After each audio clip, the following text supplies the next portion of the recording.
पहले आपको बता दूं कि मैं चुनाव जीत कर नहीं आया हूँ। सहरसा ने चुनाव जीता है और उन्होंने मुझे भेजा है। आईपी गुप्ता उनके घर का बेटा है, उनका भाई है, उनका दोस्त है, उनका नौकर है। वो ज़िंदगी भर मालिक बने रहेंगे। अब मेरी बारी है कि मैं जनता के पास जाऊँ, उनके घर जाऊँ, उनके गांव जाऊँ। सहरसा की जनता ने एक बाहरी को घर वाला बना लिया। नमस्कार, मैं हूँ आपके साथ प्रीति और आप देख रहे हैं स्टार टीवी बिहार। और इस वक्त हमारे साथ मौजूद है आईपी गुप्ता, जो कि सहरसा से नवनिर्वाचित विधायक है। जनता ने इन्हें अपना विधायक चुन लिया है। तो चलिए इनसे हम खास मुलाकात करते हैं और बातचीत करते हैं और ये भी जानने की कोशिश करते हैं कि जब सहरसा की जनता ने इन्हें इतना प्यार दिया है तो अपनी जनता के लिए सबसे पहले क्या कुछ करेंगे। आईपी गुप्ता जी, सबसे पहले तो आपका हमारे चैनल में बहुत बहुत स्वागत है। Thank you very much. Sir, जनता ने आपको बहुत प्यार दिया है। एक तरफ हम देख रहे हैं कि एनडीए की प्रचंड जीत हुई है, बावजूद इस लहर में आपको जो प्यार मिला है जनता का, वो काबिले तारीफ है। बिल्कुल, मैं मात्र 4 दिन कैंपेन कर पाया हूँ सहरसा में अपने चुनाव के लिए। बाकी दिन में आदरणीय तेजस्वी यादव जी, आदरणीय राहुल गांधी जी के साथ चुनाव प्रचार में लगा था। निश्चित तौर पे ये चुनाव आईपी गुप्ता नहीं लड़ा है।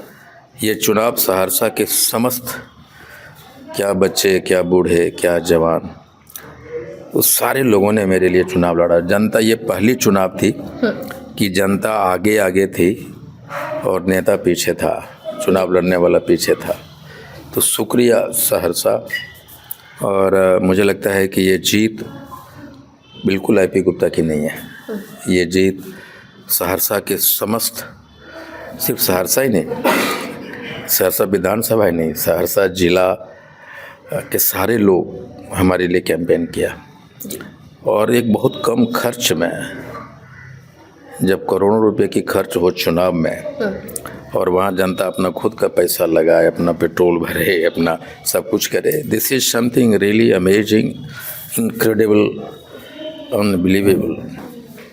लेकिन मुझे भरोसा था कि जिस तरह के उत्साह, मैंने सिर्फ एक नारा दिया था कि सहरसा को गेटवे ऑफ बिहार बनाऊंगा। परसेप्शन बदलिए, एमएलए नहीं नेता चुनिए।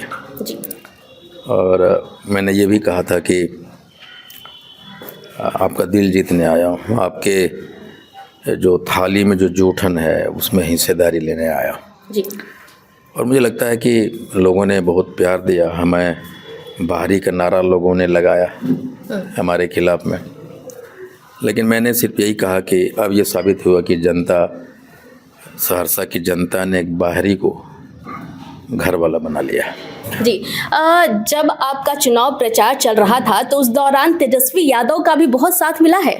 नहीं, बिल्कुल, आदरणीय तेजस्वी यादव जी लगातार हमारे साथ खड़े दिखे। आदरणीय राहुल गांधी जी, जितने भी विपक्ष की पार्टियां थी हमारे साथ खड़े दिखे। और उनको ये लग रहा था कि जैसे मैंने आदरणीय तेजस्वी यादव जी से कहा था कि आप मुझे पूरा बिहार घुमा रहे हैं और मुझे चुनाव लड़ना है सहरसा में, तो उन्होंने कहा था कि आप चिंता मत कीजिए, आपके लिए सहरसा चुनाव लड़ रहा है, मेरे लिए राघोपुर चुनाव लड़ रहा है, और हम दोनों की जिम्मेदारी है कि हम पूरे बिहार के लिए चुनाव लड़ें जी। गुप्ता जी, चूंकि आप जीत करके आए हैं, अभी सहरसा का प्यार मिला है, आपने कहा, बताया कि किस तरह से वहाँ की जनता ने आपके लिए चुनाव प्रचार किया था। जनता अपने पैसों पर पेट्रोल भरवा रही थी, आपके लिए कैंपेन कर रही थी। तो एक सवाल मेरा है कि चुनाव के दौरान तो नेता जाते हैं अपनी जनता के पास और बहुत सारे वादे करते हैं, लेकिन जनता का कहना है कि नेता जो है हमारे, वो चुनाव जीतने के बाद हमारे पास नहीं आते हैं, कहते हैं हम आपके हैं कौन। तो आप अगर अपनी जनता के पास जाते हैं या जब भी समस्या में जनता आपके पास आती है, तो वैसे में क्या आप अपनी जनता के साथ खड़े रहेंगे? पहले आपको बता दूं कि मैं चुनाव जीत कर नहीं आया हूँ। सहरसा ने चुनाव जीता है और उन्होंने मुझे भेजा है जी। ये जो परसेप्शन है ना कि जनता मालिक होती है, वोट भर के लिए होता है, लेकिन मैं ये सही साबित करने जा रहा हूँ कि आईपी गुप्ता उनके घर का बेटा है, उनका भाई है, उनका दोस्त है, उनका नौकर है। वो ज़िंदगी भर मालिक बने रहेंगे। और मैं कहाँ गया ही नहीं ना अभी तक, जनता के पास मैं जा ही नहीं सका, जनता हमारे पास आई है। अब मेरी बारी है कि मैं जनता के पास जाऊं, उनके घर जाऊं, उनके गांव जाऊं। मैं एक कार्यक्रम चलाने वाला हूं कि गांव दर्शन या विधानसभा दर्शन, अभी नाम सोचा नहीं है, लेकिन एक एक गांव जाऊंगा और एक एक गांव में घंटों बैठूंगा। वहाँ जो सबके पुराने लोग हैं, सबसे ज़्यादा पुराने, उनसे जानने की कोशिश करूंगा गांव का इतिहास कैसे बना। वहाँ के जो गार्जियन हैं, जो माता पिता हैं अपने बच्चों के, उनसे बात करूंगा, उनको अपने बच्चों को पढ़ाने में या जो क्या क्या समस्या जीवन में झेल रहे हैं। फिर नौजवानों से बात करेंगे, उनको क्या लगता है वो गांव के बारे में, सहरसा के बारे में। फिर बच्चों से बात करूंगा कि उनकी वो क्या सोचते हैं, वो क्या बनना चाहते हैं और वो कहाँ कॉन्स्टेंट है, क्या उनके घर की जो आर्थिक हालत है वो। खासकर लड़कियों से मैं बात करना चाहता हूँ कि उनके सपने हमेशा कुछ ले जाते हैं। वो डॉक्टर बनना चाहती है, आईएएस बनना चाहती है, लेकिन गरीबी और जो माहौल है उसमें उसके सपने टूटते हैं। जी। समय से पहले उनकी शादी करा दी जाती है। तो मैं इंश्योर करूँगा कि वो, मैं उनसे मिलूँ और कैसे उनके सपने उसके शादी से पहले पूरे हों। उन लोगों से भी हम बात करेंगे और एक एक चीज़ों को समझने की कोशिश। मेरा सबसे पहला चैलेंज है कि चैलेंजेज ऑफ सहरसा क्या है वो समझना है। अभी मैं एक फेसबुक में लिखा है कि मुझे अपनी समस्याओं से अवगत कराइए, तो मैं देखा हूँ बहुत सारी चीज़ें आई हैं और एक झटके में हमारे पास 400-500 समस्याओं का एक ब्यौरा आ गया। मैं उन लोगों से संपर्क करूँगा, समझूंगा, वहाँ जाऊँगा, देखूँगा। तो उल्टा होने जा रहा है कि मैं गांव में जाके लोगों से मिलूँगा और एक ईमानदार प्रयास करूँगा कि उस समस्याओं को बिना ईगो, अगर मुखिया जी कर सकते हैं तो मुखिया जी से कहूँगा मुखिया जी कर दीजिए, क्रेडिट मुखिया जी को जाना चाहिए। अगर पंचायत समिति के अंदर हो सकता है तो उनसे बात करूँगा, भाई कर लो। और जनता को भी लगना चाहिए कि भाई आईपी गुप्ता आए ज़रूर हैं, लेकिन समस्या का समाधान पंचायत समिति, वहाँ का पंचायत के जो लोग हैं वो कर रहे हैं। एक पार्टिसिपेटरी मोड, रिप्रेजेंटेटिव्स ऑफ त्रिस्तरीय पंचायत, एमएलए और वहाँ के लोग कैसे कर सकते हैं, वो मॉडल को डेवलप करूँगा। जी, आपने ये एक बहुत अच्छी बात कही है कि चुनाव जीतने के बाद जो नेता है वो तो जनता के पास जाते नहीं हैं, लेकिन इस बार आप कह रहे हैं कि जनता आपके पास, उनको आना ही नहीं पड़ेगा, बल्कि आप खुद ही जनता के पास जाएंगे, उनसे बातचीत करेंगे, उनकी समस्याएं क्या है उस पर आप बातचीत करके उसको सॉल्व करने की कोशिश करेंगे। आईपी गुप्ता जी, एक सवाल है मेरा कि आपका जो क्षेत्र है उसमें कोई एक सबसे बड़ी समस्या रही होगी जिसके बारे में आपको पता होगा, क्या है वो समस्या और क्या वो आपके लिस्ट में शामिल है कि सबसे पहले जाके इसको खत्म करना है? मुझे लगता है कि शहर जो होता है ना, पूरे जिले का इकोनॉमी का सेंटर होता है जी। और पूरे जिले के लोग दैनिक कार्य के लिए, परचेजिंग के लिए, खरीदने के लिए, बेचने के लिए शहर आते हैं। और दुनिया मानती है पूरे भारत में सबसे गंदा सिटी में नंबर 1 है सहरसा। और मुझे इस बात का बहुत दुख है, तरस आता है, वहाँ के लोगों में जो शहर में रहते हैं कितनी गंदगी क्यों है जी। आपके महल हैं नहीं, और आज जब निकलते हैं तो आपके घर के सामने के नाले से पानी बह रहा है, उस गंदगी होके गुजरते हैं और अपने करोड़पति घर में चले जाते हैं करोड़ों के।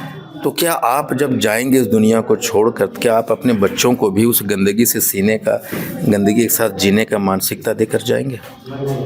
हम सरकार पे डिपेंडेंट क्यों हैं? कि हमारा शहर, जब आपका बाथरूम क्लीन है, आपका घर एकदम क्लीन है, तो आपका शहर का जहाँ घर है उस सामने का हिस्सा क्यों क्लीन नहीं है? ये सिविक सेंस पे मुझे काम करना होगा और लोगों को जवाबदेह बनाना होगा कि घर के सामने का हिस्सा आपका है। सरकार ने रोड बनाया है, सरकार ने सुविधाएं दी थी, आपकी भी जिम्मेदारी होती है कि आप घर के सामने का कूड़ा तो हटाइए जी। अपने घर से कूड़े जो रोड पे भेज रहे हैं उसी से आपकी पत्नी, आपके बच्चे गुजरते हुए जाते हैं और उस गंदगी को अपने जीवन का हिस्सा बना के चले जाते हैं।